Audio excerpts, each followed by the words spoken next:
At 7 p.m., I walked in. My fiancée was laughing with my dad.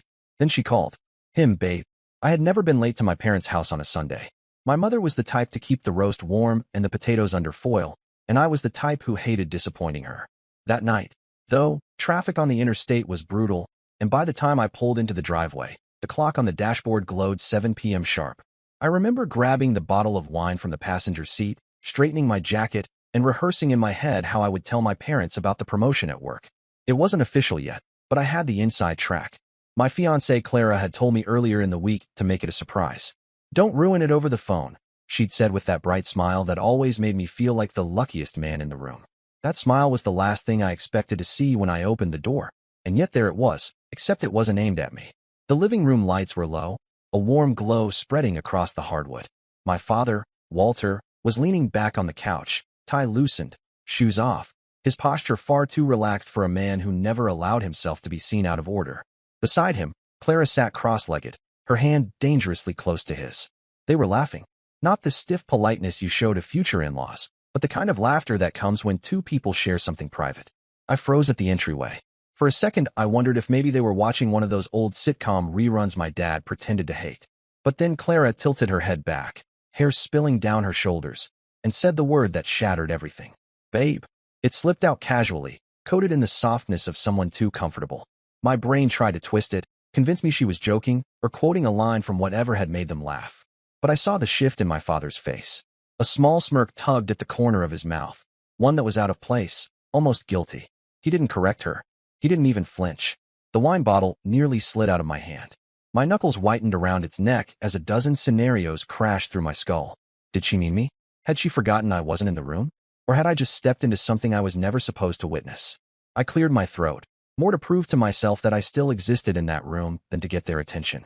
They both jolted, not with the guilt of strangers caught in sin, but with the sudden realization that the secret moment had an audience.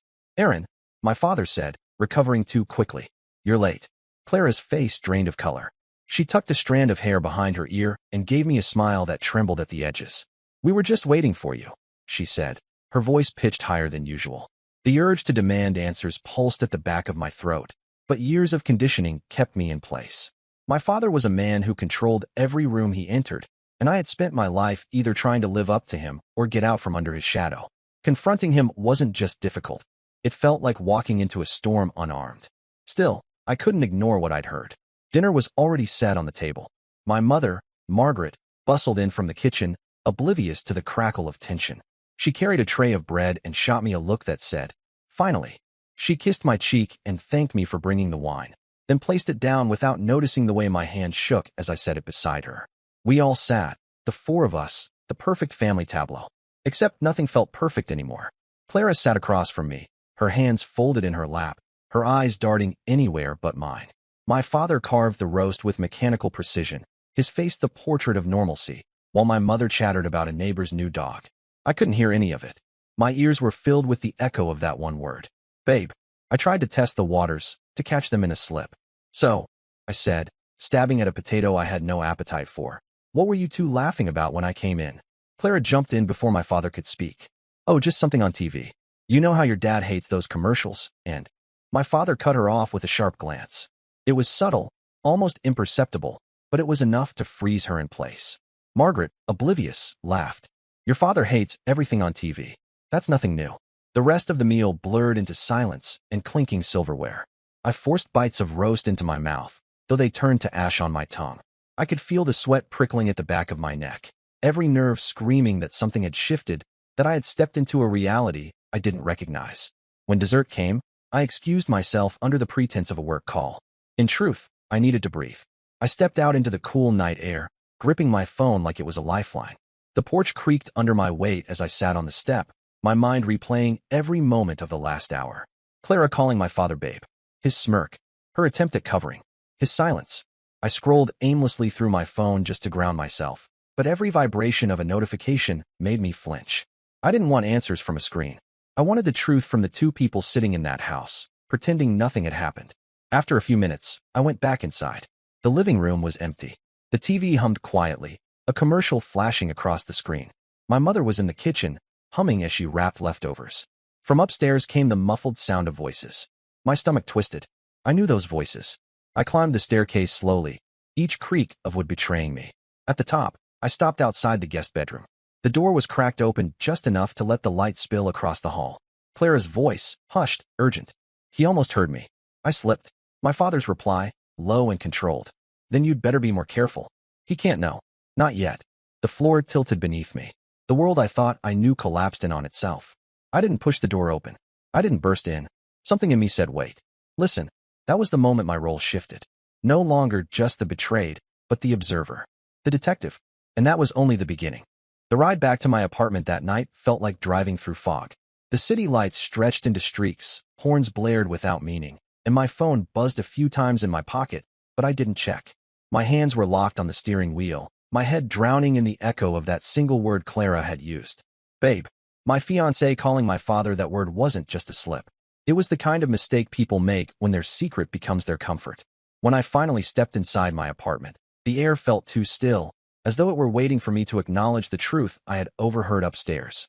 They had been whispering like conspirators, not guilty lovers in panic. My father's words were deliberate. Not yet. That meant they had a plan, something drawn out, something calculated. I didn't sleep that night.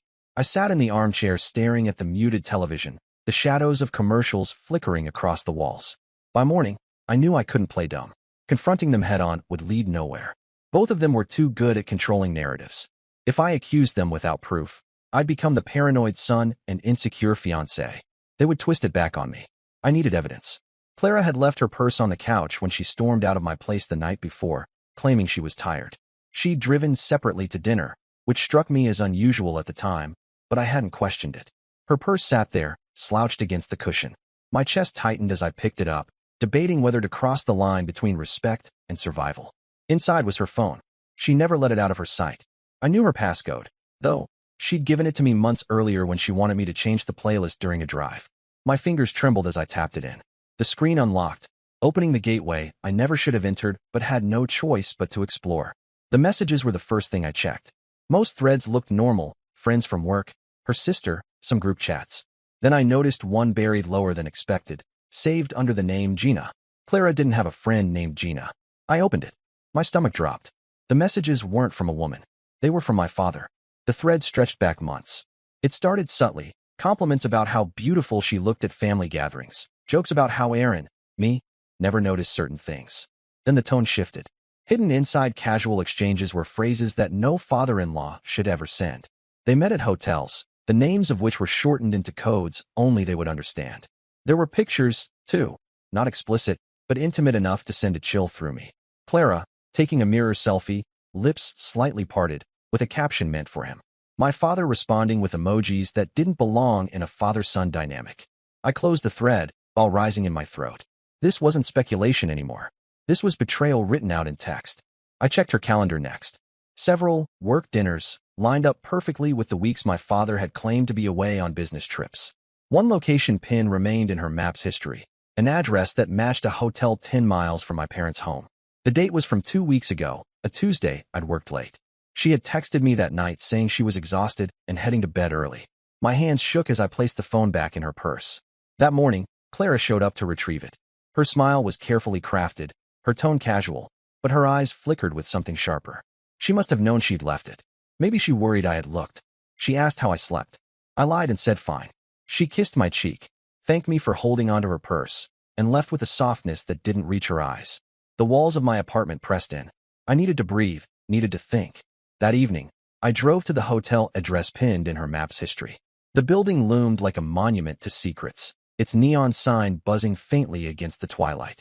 I parked across the street, watching as couples filtered in and out, wondering which of those nights had been theirs. The next step was riskier. I waited until Friday, the day my father always hosted poker night with his friends. Except that week, he had canceled last minute, saying he wasn't feeling well. My mother mentioned it casually on the phone, but her tone carried suspicion, like she didn't entirely believe him either. I parked a block away from their house and watched. At 8 p.m. sharp, Clara's car rolled up. She was dressed too elegantly for a simple evening with her fiancé's parents. She knocked once, glanced around nervously, and slipped inside when my father opened the door. The image burned into me like acid. I took out my phone, zoomed in, and snapped photos. Proof. I stayed parked for nearly an hour, waiting to see if she would leave. She didn't. The lights in the upstairs guest room flickered on, then off. Curtains drawn. Silence. Driving away, I nearly punched the steering wheel in rage, but I held it in. I needed to think, not explode. They were clever, both of them. If they had been carrying on for months under my nose, they knew how to bury tracks. But every criminal leaves crumbs. I just had to collect them. The following week, I started asking subtle questions. Clara mentioned being busy at work, her eyes darting away whenever I pressed for details. My father avoided me more than usual, his calls short, his excuses flimsy. My mother, meanwhile, began complaining about odd charges on the joint credit card. One statement, she showed me had a hotel expense she assumed was a client meeting. I knew better. I began piecing together the puzzle like a detective on a case I never asked for. Receipts from restaurants across town. Calendar entries that didn't align with her office schedule. Even a neighbor of my parents casually mentioning how often he saw Clara's car parked outside when I wasn't around. Each piece sharpened the picture, pulling me deeper into the truth. The breaking point came when I followed her one evening. She said she was going to a yoga class. I trailed her at a distance, my heart pounding like a war drum. Instead of the studio, she drove straight to a bar near the edge of town. She walked inside, checked her phone, and 10 minutes later, Walter entered. They didn't sit across from each other like conspirators. They sat side by side, his hand grazing her knee under the bar counter. I recorded everything from the corner booth, each second a dagger in my chest. It wasn't just an affair. It was coordination, routine, almost ritualistic. They weren't fumbling through some careless fling. They had created a parallel life right under my nose, structured with lies so efficient that even my mother hadn't fully grasped what was happening. The weight of it crushed me on the drive home. Every family dinner, every shared laugh, every whispered plan Clara and I had made about the future, all of it was poisoned. But the fury that followed kept me from collapsing. This wasn't just about love stolen. It was about betrayal by the two people who were supposed to stand beside me in life. That night, I opened a folder on my laptop and began saving everything. Screenshots of texts, photos of hotel receipts, time-stamped videos from the bar, notes about their routines. It wasn't paranoia anymore. It was evidence. And evidence meant I wasn't going to be silenced. I didn't know exactly when or how I would use it. But I knew one thing for certain. They thought I was blind. They thought they had time. They thought I would never know. They were wrong. And soon, they would understand just how wrong. The folder on my laptop had grown thick with digital rot. Photos of Clara's car parked in front of my parents' house, screenshots of her messages with Walter, receipts that matched her late nights at work. Each entry was a nail hammered into the coffin of the life I thought I had. Yet, even with the evidence, I held back. I didn't storm into their faces with accusations. I didn't send the screenshots to my mother. I didn't even hint to Clara that I knew. Why? Because what I'd overheard that night upstairs still rang louder than everything else. Not yet. That wasn't just a slip. That was a plan. And if they had a plan, I needed to know what it was before I blew the lid off. The next chance came quicker than expected. My father had always been a creature of habit. Every second Friday, he hosted poker night. A handful of his business buddies, whiskey, cigars, the kind of smoke-filled, half-laughing evenings that felt carved into his identity. Except since Clara entered the picture, poker nights became inconsistent. Cancelled, moved, sometimes mysteriously postponed. I knew if I shadowed the right evening, I'd find them together again. But spying from the street wasn't enough anymore. I needed to be inside. That Friday, I called his friend Lawrence, one of the poker regulars. I lied and said I wanted to surprise Dad with a bottle of his favorite whiskey, but didn't want to interrupt the game. Lawrence chuckled, said poker was off again, and gave me the alibi. Walter claimed he had meetings to prepare for. Meetings? At 9 on a Friday. I parked down the street again, but this time I didn't stay in the car. I slipped around the back, across the hedges I'd run past as a kid, and crouched under the guest bedroom window. Light bled through the curtains. Shadows moved across the fabric. I pressed my phone's camera against the glass at a narrow angle. The video came out grainy, but the audio was clear enough. Clara's voice, tight, annoyed. You told me he'd be out of the picture before the wedding. Walter's, calm, rehearsed. And he will be. But if we push too fast, he'll suspect. He needs to stay comfortable until the papers are signed. Papers. My chest squeezed. What papers? Clara, he's already suspicious. I slipped last week. Walter. Then you smile more. You keep him in bed, and you don't make mistakes again. Once the accounts are transferred, once he inherits the rest, we'll be set. That's when you cut him loose. I nearly dropped the phone. This wasn't just betrayal. This was theft, orchestrated with the precision of a business deal. They weren't simply sneaking around. They were planning to strip me clean. I leaned against the siding of the house, breath shallow, rage clawing at my chest. My father, The man who raised me with lectures about loyalty and family was plotting to funnel my inheritance through my fiancée.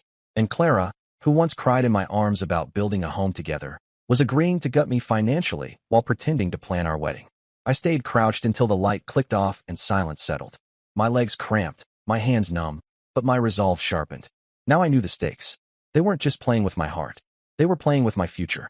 The next day, I staged my own test. Clara and I were supposed to look at wedding venues. I canceled last minute, claiming a work emergency. Instead of going downtown as she told me, she drove straight to the same hotel I'd followed her to before. This time, I entered after her. I kept my distance, lingering near the bar with my phone hidden, pretending to scroll. She sat at a corner table. 10 minutes later, Walter walked in, sunglasses still on despite the dim light. They kissed, quick, careful, but real. Not a greeting between in-laws, but the intimacy of people who thought the world wouldn't dare look too close. I recorded again. Then came the detail I hadn't expected. Walter pulled a folder from his briefcase, slid it across the table. Clara flipped through the papers quickly, nodding. I caught snippets of their conversation. Bank accounts, joint assets, power of attorney. The blood in my veins ran cold. This wasn't just a plan to keep me blind until the wedding. They were setting up the scaffolding to take everything in my name the moment the timing was right. When I left the hotel, I knew the evidence I had now wasn't just about infidelity. It was fraud, conspiracy, something bigger than family betrayal. The trap came into focus that evening. Instead of confronting them, I baited them. I told Clara that my promotion was moving faster than expected, that the company wanted me to sign a contract that came with a large signing bonus and inheritance clauses, benefits tied to family financial history. Her eyes lit up.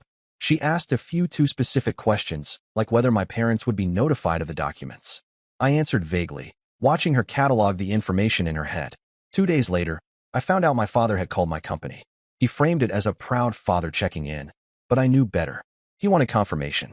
Luckily, a friend in HR gave me the heads up. Walter had asked about my salary increase, whether I'd listed a joint partner for insurance, and if there were upcoming estate planning sessions. The noose was tightening, and not around them. Around me. I doubled down on collecting proof.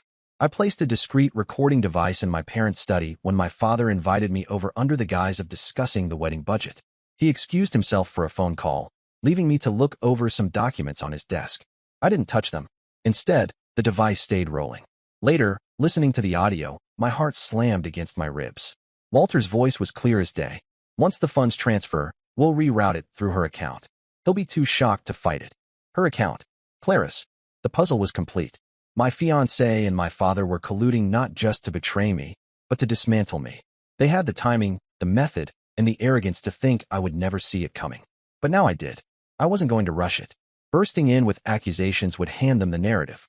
Walter would spin it, Clara would cry, my mother would crumble. No, I wanted them exposed not as flawed humans, but as liars, thieves, and manipulators, cornered without escape. So I began building the trap. I printed the photos. I organized the receipts. I timestamped the recordings. I laid everything out like a prosecutor preparing for trial. Each piece told the story. How they met, how they planned, how they slipped, and how they intended to gut me alive. The plan was simple in concept, brutal in execution. I'd wait until the family was all in one room. My mother, my relatives, anyone who still looked at Walter as a figure of respect. And then, I'd flip the folder open and watch the empire crumble. Until then, I smiled. I played the part. I let Clara believe her fake wedding was still in motion. I let Walter think his intimidation kept me blind. I even showed up to dinners, shaking his hand, pretending everything was normal. But inside, the fury had calcified into something colder, something sharper. They thought I was weak. They thought I was naive. They thought the son would never rise against the father. They were wrong. And soon, everyone else would see it too. By the time the following Sunday rolled around, I had rehearsed the plan so many times it played in my head like a script. Every movement, every word, every reveal was mapped out. My folder of evidence had grown thick, each page a blade honed to slice through the carefully built facade my father and Clara thought they had perfected. I chose Sunday for a reason. My mother insisted on family lunches, an old tradition she never let fade. Extended relatives often dropped in, cousins, uncles, even a few of my father's business associates who lived nearby. It was the perfect stage, intimate enough to feel personal, but public enough that Walter couldn't spin his way out without witnesses. That morning, Clara dressed with unusual care. A white blouse tucked neatly into a skirt, subtle jewelry that shimmered just enough to catch the eye. She thought she was dressing for her future as the wife of a man about to inherit both money and status. I watched her from across the room, every detail of her movements sharpening my resolve. "You're quiet," she said, smoothing her hair in the mirror. "Just thinking about today?" I replied, keeping my tone even. She smiled, mistaking my restraint for nerves about the wedding planning we were supposed to discuss. By noon, we arrived at my parents' home. The smell of roast chicken drifted from the kitchen, and voices carried from the dining room. My mother greeted us warmly, though her eyes lingered a little too long on Clara, suspicion flickering behind them. She didn't know the truth yet, but she sensed cracks in the surface. Walter stood at the head of the table, pouring wine into glasses like the patriarch he always styled himself to be. When his eyes met mine, there was no warmth. Only the usual command, the silent reminder that this was his house, his rules. Clara slipped into the chair beside him, too close for comfort, and my stomach churned. I waited. We began eating. Conversation flowed around the table, small talk about work, children, vacations. I stayed quiet, letting the tension coil, letting Walter and Clara grow comfortable in their lie. The longer they felt secure, the more brutal the strike would be. Halfway through the meal, I cleared my throat. "There's something I'd like to share," I said, my voice calm, steady. Forks clinked against plates as everyone turned to me. Clara shifted uncomfortably, sensing a change in the air. Walter raised an eyebrow, his smirk already forming like he knew he could dismiss whatever I was about to say. I slid the folder onto the table. It landed with a dull thud, heavier than its size suggested. "This," I said, opening it, "is what my fiancé and my father have been doing behind my back." The first photo I pulled was of Clara's car outside the hotel. Gasps rippled around the table. My mother's hand flew to her mouth, her fork clattering onto the plate. Walter's face froze, the smirk gone, replaced by a flicker of calculation. Clara's breath hitched, her hand trembling as she reached for the paper before pulling it back like it burned. Next, I laid out the screenshots. Messages between Gina and my father. Compliments turned into innuendo. Meeting times disguised as business trips. Pictures Clara had sent him, his replies laced with intent no father should ever direct toward his son's fiancée. The table erupted. Cousins whispered in shock. An uncle swore under his breath. My mother muttered, "Oh God," again and again like a prayer. But I wasn't finished. I pulled out the receipts, hotel stays, dinners, expenses routed through accounts. Then the recordings, transcribed neatly into documents. "He can't know?" "Not yet. Once the accounts transfer, we'll reroute through her." The words filled the room like poison. Walter finally broke his silence. "This is ridiculous," he snapped, voice sharp enough to cut glass. "You're twisting things, Aaron. Those are private." "Private?" I shot back. "Private affairs with my fiancé? Private plans to rob me of my inheritance? Private schemes to get your own son while pretending to mentor him?" Clara shook her head, tears welling up, but no denial came. She knew the evidence was airtight. My mother stood abruptly, her chair scraping against the tile. Her face was pale, her lips pressed into a line that trembled with rage. She looked from Walter to Clara, then back to me. "How long?" she demanded, her voice breaking. "How long has this been going on?" Neither answered. Their silence was the loudest confession of all. I leaned back, letting the weight of the evidence sink into every witness around the table. "This isn't just betrayal," I said. "This is fraud. This is theft. And it ends now." Walter's jaw clenched. He tried to stand, to regain control of the room, but my uncle slammed a hand on the table. "Sit down, Walter," he barked, his voice dripping with disgust. "You've shamed this family enough." Clara crumbled then, sobbing into her hands, the image of innocence shattered. My mother turned on her with a venom I had never heard before. "You sat in my house, smiled in my face, planned a wedding with my son while sleeping with his father? You disgust me." The fallout spread like wildfire. Relatives who once admired Walter for his business acumen now looked at him like a criminal. Whispers filled the room. What this meant for his reputation, for his company, for the family name. Clara, once welcomed as a daughter-in-law, was now radioactive. No one moved to comfort her. I gathered the folder, slid the remaining documents back inside, and stood. "I'll be sending this to your business partners, Walter. And Clara, don't worry. You'll have plenty of time to think about what you've done while you pack your things." My mother didn't stop me as I walked out. She didn't ask me to reconsider, didn't try to salvage the family dinner. She simply stared at Walter, her silence more devastating than any words. Outside, the air felt sharp, alive. For the first time in weeks, I could breathe. The days that followed were chaos. Walter's business partners received the folder anonymously. Within a week, 2 contracts were canceled, investors pulled back, and whispers about unethical conduct spread through his company. His spotless image cracked, and though he tried to bury the scandal, the damage stuck. My mother filed for divorce. Quietly, decisively. She moved into my aunt's house, leaving Walter alone in the mansion he'd once lorded over. He tried to contact me, left voicemails ranging from anger to desperate bargaining, but I never picked up. Clara tried too. First with apologies, then with pleas. She showed up at my apartment once, eyes red, suitcase in her hand. I didn't open the door. She left crying, and I watched from the window as she disappeared into the night. Word spread quickly through her circles as well. Friends distanced themselves. Her employer, whose reputation relied heavily on clean image and trust, let her go after whispers reached them. She moved out of town within a month, her name now associated with betrayal so public it followed her like a stain. As for me, I rebuilt. Slowly, deliberately. The pain didn't vanish overnight, but it transformed into clarity. I had seen the worst of two people I once trusted most. I had chosen not to collapse under it, but to expose it, to ensure they couldn't continue unchecked. One truth remained. Betrayal had ripped my life apart, but the reckoning had rebuilt it stronger.